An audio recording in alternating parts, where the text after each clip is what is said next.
মাঝে মধ্যে তারা অফ হয়ে যায়। কি ব্যাপার, উনি কোথায়?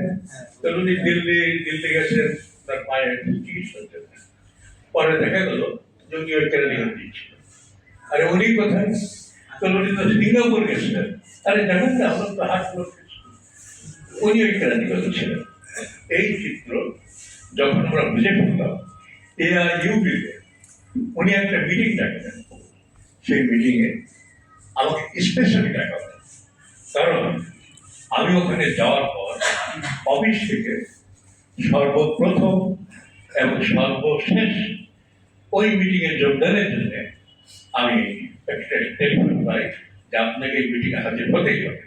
এর আগে বহু মিটিং হয়েছে, বহু প্রোগ্রাম হয়েছে, কিন্তু আমাকে কখনই দেখা হতো না, আমাকে এগিয়ে চলতো।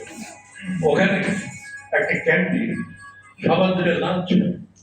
আমি ওখানে দুদিন যাওয়ার পরে আমি 3 দিনের দিন আমি লাঞ্চ খাওয়া বন্ধ করে দিলাম, যে না, এটা আমার জন্য শোভনীয় না, সম্ভব না।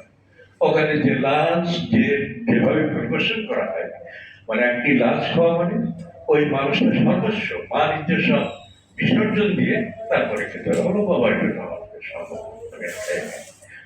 প্রিয় বন্ধুগণ, যাই হোক, AIUB-তে উনি এবার উঠে দাঁড়িয়ে বললেন যে আসলে মিটিং না, আমি তো 3 মাস ছিলাম না, আপনাদের উদ্দেশ্যে কিছু কথা বলবো। আমি ওনাকে ধরে বসলাম যে আপনি বললেন মিটিং, এখন বলছেন মিটিং না, কেমন করতাম? আর এইরকম এই যে আমাদের মোল্লা মন্ত্রের মতো যে একজন শুধু খুতবা দিয়ে যাবে আর অন্যরা শুনবে, এটা তো হয় না। এবার আমাদের ডাকি দিল।